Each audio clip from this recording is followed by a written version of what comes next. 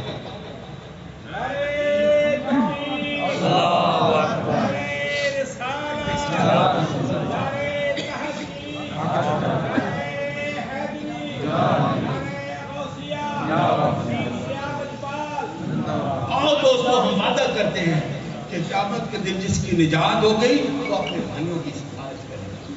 ہم نے کہا کہ آپ تو پروردہ غوث رسالت ہیں، آپ کا حمید و نبوت کی مٹی، آپ کو کیا پرواہ؟ آپ نے فرمایا ابو داؤد مجھے تو اتنا ڈر ہے کہ میں قیامت کے دن اپنے اعمال کی وجہ سے اپنے نانا کو منہ بھی دکھا سکوں گا کہ نہیں۔ میں نے دل میں کہا اور وہ ذات جس کا خمیر ہی نبوت کی مٹی سے گوندا گیا ہے، جو نبوت کے وجود کا حصہ ہے، نبی اور نبوت کا وجود کا حصہ ہے، مدعو من رسول اللہ ہے، اس کے ڈر کا یہ عالم ہے۔ ابو داؤد تو کس بات کی بولی ہے، جانے تیرا کیا انجام ہوگا۔ تو وہ لوگ تھے، ان کے پاس علم بھی تھا، وہ صاحب شرع بھی تھے، صاحب شرع بھی تھے، صاحب شرع بھی تھے، شریعت کی تشریح کرنے والے تھے، اور صاحب شرع بھی تھے، ان کا اپنا عمل بھی شریعت بن جاتا تھا۔ وہ ہستی وہ اتنا ڈرتی ہے اپنے اللہ سے معاملات میں، اور ہم جن کے معاملات کا کوئی پتہ ہی نہیں، سرا ہی نہیں ہوتا کہ ہم کس طرف جا رہے ہیں، ہماری کمائی کیا ہے، ہمارا ملنا جلنا کن لوگوں سے، ہمارا انداز زندگی کیا ہے، ہمارا اٹھنا بیٹھنا کیسا ہے۔ کیا ہم اپنے معاملات میں قرآن کو یاد رکھتے ہیں، سنت مصطفیٰ کو سامنے رکھتے ہیں، اللہ اور اس کے رسول کی رضا اور خوشنودی ہمارے پیش نظر ہوتی ہے؟ جب اس جانب بھی ہمارا دھیان نہیں ہوتا تو آ جاتے ہیں سٹیج پر اور کرتے ہیں میزان رکھ کے فضیلتوں کا ترازو تولنے لگتے ہیں، اور ترازو تولنے میں بھی بے ادبی کا انداز کیا۔ میں اکثر علماء کو، اپنے علماء کو کہتا ہوں، یار اہل بیت کی تعریف بھی اس انداز میں مت کیا کرو، رسول اللہ کے صلی اللہ علیہ وسلم کے گھرانے کی تعریف بھی اس انداز میں نہ کیا کرو کہ آپ کے صحابہ کی بے ادبی ہو جائے۔ ان کی تعریف بھی اس انداز میں کیا کرو کہ صحابہ کرام کا مقام و مرتبہ اپنی جگہ پر قائم رہے، اور ہم اہل بیت اطہار کی نوکری بھی کر رہے ہوں، ان کی خدمت بھی کر رہے ہوں۔ اگر وہی کچھ کرنا ہے اشاروں میں، کنایوں میں، ان روایات کو جو غالیوں نے بیان کی ہیں، ان روایات کو سامنے رکھ کے، پچھلے دنوں میں نے نیٹ پہ دیکھی ایک روایت حضرت عمر فاروق رضی اللہ تعالیٰ عنہ کے معاملے میں، 10-20 لاکھ آدمی دیکھ چکے ہیں اور کومنٹس آ رہے ہیں، اور میں نے جب تحقیق شروع کی تو اس کا صرف ایک راوی ہے، جس جگہ بھی جائے ابان بن عیاش راوی ہے، اور اس کے بارے میں کہتے کانا کذاب، کانا اخباری، اور جھوٹی خبریں پھیلانے والا تھا، کذاب تھا۔ ایک بھی ناقدین حدیث نے اس کو صحیح نہیں کہا، اس کی، اور بعد میں اس نے بھی بہت بعد میں گزرنے والا زمانہ تھا، اپنے پاس سے کھڑے کر ایک روایت بیان کر دی، اور اب وہ سب کے لیے جو ہے متحد شیعہ علماء بھی اس کو جھوٹا کہتے ہیں، متقدمین شیعہ علماء بھی اس کو جھوٹا کہتے ہیں۔ اور آج ہمارے لوگ جو ہے، میں اہل سنت میں سے ایک میں نے سنا ہے کہ عمر فاروق رضی اللہ تعالیٰ عنہ کی ایک غلط روایت سن کر آپ کی بے ادبی کر رہا تھا، آپ کی توہین کر رہا تھا۔ ارے یہ بھائی فاطمہ الزہرا رضی اللہ تعالیٰ عنہا کا ادب نہیں ہے، ان کا احترام نہیں ہے، ان کا احترام یہ ہے کہ جن کا انہوں نے احترام کیا ان کا بھی احترام کیا جائے۔ حضور صلی اللہ علیہ وسلم نے فرمایا اللہم احبہ، اے میرے اللہ یہ حسین ہے، میں اس سے محبت کرتا ہوں، فاحبہ، بس تو بھی اس سے محبت کر، فاحبہ میں یحبہ، اور جو اس سے محبت کرتا ہے تو اس سے بھی محبت کر، یا جس سے یہ محبت کرتا ہے تو اس سے محبت کر، دونوں میں نے ہو سکتے ہیں ضمیروں کے لحاظ سے۔ تو جس کے ساتھ اللہ تعالیٰ فرماتے ہیں قرآن میں کہ والذین آمنوا وہاجروا وجاہدوا، وہ لوگ جو ایمان لائے پھر ہجرت کی، مکہ گھر بار چھوڑا اللہ کی محبت میں، اور پھر جب اجازت ملی جہاد کی تو بے سر و سامانی کے عالم بدر میں آ گئے. والذین آووا، جب انہوں نے ہجرت کی تھی تو جن لوگوں نے ان کو پناہ دی اپنے گھر بار تقسیم کر کے دے دیا آدھے آدھے. وَنَصَرُوا، اور جب یہ میدان میں نکل رہے تھے اپنے دشمن کے مقابلے کے لیے وہ بھی نکل آئے. نصروا بدر میں آگے ان کے مددگار بن کے کھڑے ہو گئے. اولئک ھم المؤمنون حقا، یہ ہیں حقیقی مومن، یہ ہیں حقیقی مومن. لیکن ان سے بھی کچھ کمزوری ہو سکتی ہے. لیکن میں اللہ اعلان کر رہا ہوں، میں جو کائنات کا خالق و مالک ہوں، میں اللہ اعلان کر رہا ہوں مغفرت ورزق کریم. دنیا میں بھی پاک رزق ان کے لیے اور آخرت میں بھی پاک رزق ان کے لیے. بدری کوئی زیادتی بھی کر دیتے تھے، دوسرا غصہ مناتے تھے، دوسرا سیاسی اوے خاموش ہو جائے، یہ بدری ہے، چپ کر، یہ بدری ہے. عمر فاروق ایک کو قتل کرنے لگے تھے. حضور صلی اللہ علیہ عمر تجھے پتہ نہیں یہ بدری ہے، تجھے پتہ نہیں یہ بدری ہے.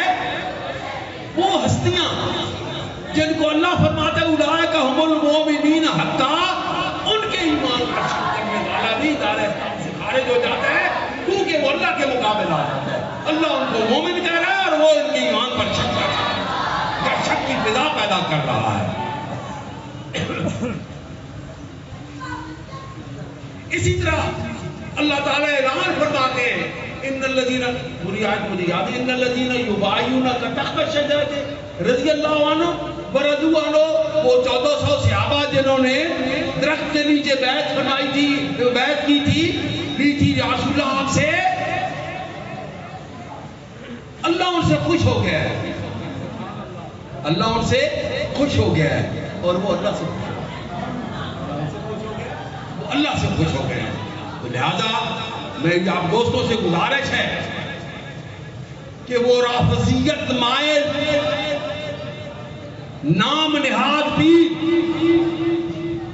خواہ کسی بڑی سے بڑی گدی کے سجادہ نشین کہلانے کے دعوے دار کیوں نہ ہو، خبردار ان کی بات نہ سننا، ان کو سلام بھی نہ دینا.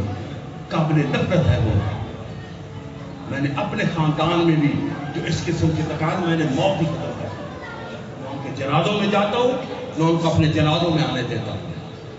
ختم کر کے اعلان کر کے، اور میرے سب سے خاندان میں قریب ترین رشتہ داروں میں سے یہ غیرت دینیہ ہے، یہ حمیت اسلام ہے، یہ آقا علیہ الصلوۃ والسلام کے صحابہ اکرام کی حرمت کی غیرت ہے. اور جہاں دوسرا ہو وہاں آقا علیہ السلام کی آل کی غیرت ہے. دونوں غیرتیں کس نے کرنی؟ اہل سنت والجماعت ہے، یہ کسی اور کے ذمہ نہیں ہے. اور کوئی ایک غیرت صحابہ کرتا ہے، کوئی ایک غیرت اہل بیت ادار کرتا ہے. ہم اہل سنت، اور حضرت مجدد الاسلانی فرماتے ہیں اہل سنت ہی اہل اسلام ہے. سبحان اللہ. آپ فرماتے مکتوب میں جب ہمیں ناسبی کہا جاتا ہے، جب ہمیں ناسبی کہا جاتا ہے تبھی ہمیں پتہ چلتا ہے کہ ہم پکے مسلمان ہیں، ہم صحیح العقیدہ مسلمان ہیں، ہم سنی مسلمان ہیں، اہل سنت والجماعت میں سے ہیں. میں نے کبھی سنیوں سے ان کو فرقوں کی بات کبھی نہیں کی تھی، لیکن اب فضا ایسی ہے کہ اب مجبوراً یہ تبلیغ کرنی پڑ رہی ہے کہ ایسے لوگوں سے محفوظ رہیں، بچیں کہ دنیا کے ٹکوں کی خاطر اپنے زمین کا سودا کر رہے ہیں. شرم نہیں آتی؟ یہ دنیا تو رہ جانی ہے. کل میرا ایک جوان بھائی رات کو اس کا دل کیا، جب میرے سامنے پیدا ہوا، ہوش میں کھیلتا رہا، پھر ہمارا دوست بھی بن گیا تھا. اور اچانک گپے لگا تو اس کے بھائی صاحب سارے میرے پاس بیٹھے ہوئے تھے. 2-3 گھنٹے گھر گیا، گھنٹے بعد میرا حسنین ہے کہ اللہ بھائی رضی چاچو بہت ہو گیا. یہ زندگی سب کچھ ادھر ہی رہ جانا ہے، کوئی پتہ نہیں نہ جانے کس گلی میں زندگی کی شام ہو جائے. اس لیے دوستو، اگر رسول اللہ صلی اللہ علیہ وسلم نے پوچھ لیا کہ اوے تو میرے صدیق کو برا بلا کہتا تھا، تو میرے عمر کو جس نے مجھ پر جانیں لٹا دی تھی، مال لٹا دیے تھے، گھر بار لٹا دیے تھے، اس صدیق اکبر کی وجہ سے تو رسول اللہ صلی اللہ علیہ وسلم عمر فاروق کو ڈانٹ دیا تھا. عمر تو میری وجہ سے اس کو چھوڑ نہیں سکتے تھے، کیوں ناراض ہوئے سے؟ اس نے تمہیں برا بھلا کہہ دیا تھا تب بھی تمہیں ناراض نہیں ہونا چاہیے تھا. کیوں ناراض ہوئے؟ تم میری وجہ سے اس کو نہیں چھوڑ سکتے تھے. عمر جب تم لوگ میرے قتل کے درپے تھے یہ میری زندگی کا محافظ بنا ہوا تھا. سبحان اللہ. جب تم میرا مال چھین رہے تھے یہ اپنے مال سے میری دلداری کر رہا تھا. جب تم مجھے تکلیفیں پہنچا رہے تھے یہ ان تکلیفوں کا ازالہ کر رہا تھا. میری ہر مشکل دور کا ساتھی، میرے ہر مشکل دور کا ساتھی. کیا تم میری وجہ سے اس کو چھوڑ نہیں سکتے تھے؟ یاد رکھو دوستو، اہل بیت اطہار کی محبت، صحابہ کرام کی محبت، یہ دونوں جزو ایمان ہے. ایمان نہیں، جزو ایمان میں کھڑے ہیں.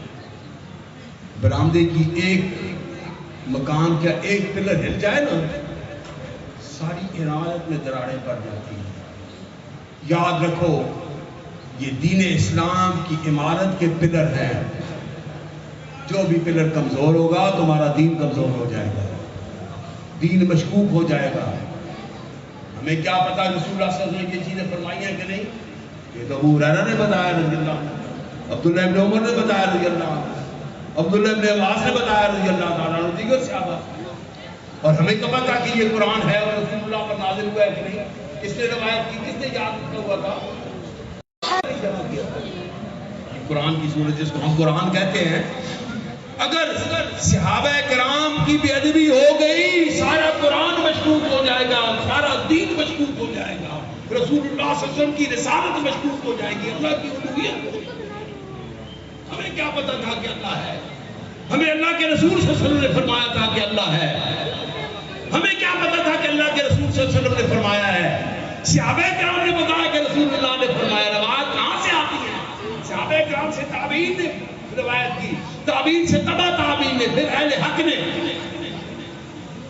ایک بھی غیر اہل نے روایت، ان غیر اہلوں کی جو روایات ہیں نا لوگ کہتے ہیں کہ 90 مدت معاویہ رضی اللہ عنہ، ضم معاویہ رضی اللہ عنہ اور مدت اہل بیت، اس میں 90,000 جھوٹی موضوع روایات بنی گئی. 90,000 موضوع روایات گھڑی گئی ہیں. اور وہ جتنی بھی موضوع ہیں ان کا سلسلہ کئی بھی صحابہ کرام کے ذریعے رسول اللہ صلی اللہ علیہ وسلم تک نہیں پہنچتا. ایک کتاب ہے اس میں 40 حدیثیں بنا کے بیچتی ہیں، صرف 3 صحیح ہیں، 37 وہ جھوٹی موضوع روایات.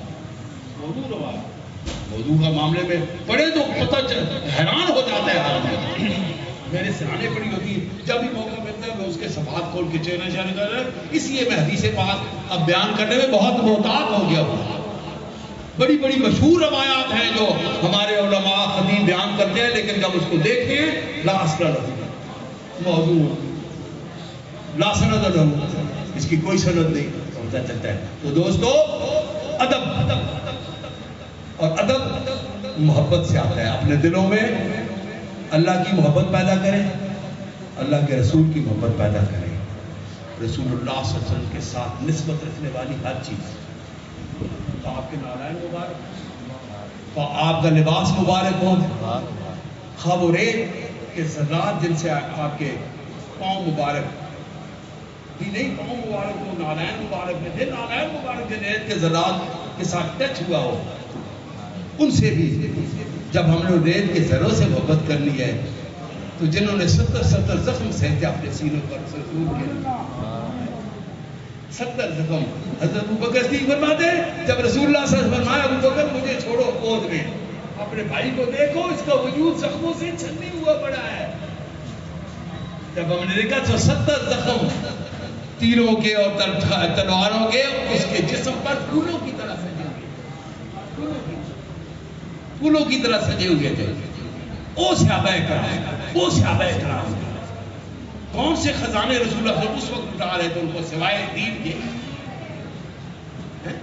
رسول اللہ صلی اللہ علیہ وسلم تو اپنے پیٹ مبارک پر 2 پتھر بندھے ہوئے تھے، وہ تو پھر رجے ہوئے تھے، ایک پتھر بازا کے گزارا ہو رہا تھا. رسول اللہ صلی اللہ علیہ وسلم کا پیٹ مبارک تو اندر سے اتنا بھوکا تھا کہ 2 پتھر بندھے ہوئے تھے. کون سے دنیا کے خزانے لٹائے تھے آپ صلی اللہ علیہ وسلم نے کہ ان کی لالچ میں وہ لوگ آتے نہیں؟ وہ تو قربانیاں دینے کے لیے آئے تھے، وہ تو مارے کھانے کے لیے آئے تھے، وہ تو تختے انگاروں پر لیٹنے کے لیے آئے تھے، وہ پتھر کھانے کے لیے آئے تھے، گالیاں کھانے کے لیے آئے تھے. باپ سے بیٹا کوڑے کھا رہا تھا، مرچوں کی دھونیاں لینے کے لیے آئے تھے اپنے چچاؤں سے اور اپنے بھائیوں سے. وہ وہ ہستیاں تھی جو قربانیاں دینے کے لیے آئے تھے, جو تکلیفیں سہنے کے لیے آئے تھے, جو مشکلات کو برداشت کرنے کے لیے آئے تھے, جو زخم سہنے کے لیے آئے تھے, اور پھر یہ عقیدہ رکھتے تھے یہ پھول ہے کتنے دل کشا طیبہ کے لالا زہار کے, اور زخم ہے کتنے جاں ان کی گلی کے خار کے. وہ زخموں کو بھی وہ آستانہ چھٹا تجھ سے ایک دم بلال, وہ آستانہ چھٹا تجھ سے ایک دم کے لیے, کسی کے شوق میں تو نے مزے ستم کے لیے, کسی کے شوق میں تو نے مزے ستم کے لیے. اور یاد رکھنا بلال, جفا جو عشق میں ہوتی ہے وہ جفا ہی نہیں, جفا جو عشق میں ہوتی ہے وہ جفا ہی نہیں. ستم نہ ہو تو محبت کا کچھ مزہ ہی نہیں.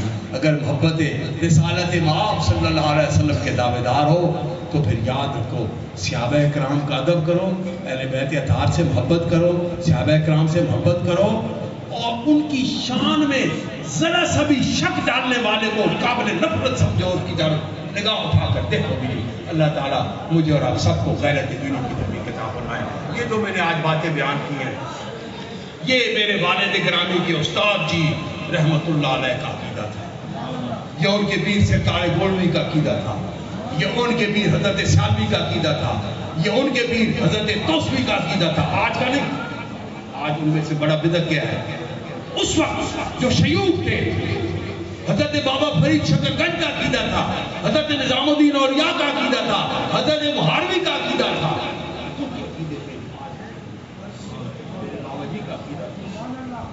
یہ حضرت مجدد الثانی کا عقیدہ تھا, یہ خواجہ باقی باللہ کا عقیدہ تھا, امیر کلال کا عقیدہ تھا, عبید اللہ احرار کا عقیدہ تھا, حضرت خواجہ بہاؤالدین نقشبند کا عقیدہ تھا, ابو منصور ماتریدی کا عقیدہ تھا, یوسف ملنگی کا عقیدہ تھا, جنید بغدادی کا عقیدہ تھا, حسن بصری کا عقیدہ تھا, اور حسن بصری خود صدیق اکبر کا عقیدہ تھا. اللہ تعالیٰ مجھے اور آپ سب کو اس تسلسل میں جس میں ہم بیعت ہیں, لیکن جب آپ ہاتھ دیتے ہیں, شبلی صاحب آپ کس کے بیعت ہیں, بول رہا بابو جی آپ کس کے تھے, میرے شاہ صاحب کس کے تھے, حضرت شمس العارفین کی, شمس العارفین کس کے تھے, کہاں جا ملتے ہیں, علی کے بیعت, اور علی کس کے بیعت, رسول اللہ کے بیعت, اور جو رسول اللہ کے بیعت پہ بیعت ہو گیا ید اللہ کا ہوتا ہے. سبحان اللہ. آپ کی بیعت پر اللہ کا ہاتھ ہے, اس ہاتھ کو جانے نہ دیجیے گا. جو بھی مرید ہو کہیں کہیں یاد رکھو زلیلوں کی محفلوں میں مت جانا ہو تو اپنی محفلوں میں بنا کر, ٹکے بھی تم دیتے ہو, پیسے بھی دیتے ہو, بھگواتے بھی اپنے رسول اللہ کے صحابہ کو, بکے میرے آقا کے غلاموں کو, اور پیسے بھی ہم سے لے, طاقت ہے ہم پر, پھٹکار اللہ کی ہم پر. خبردار ایسے لوگوں کے قریب نہ جائیے گا. آمین.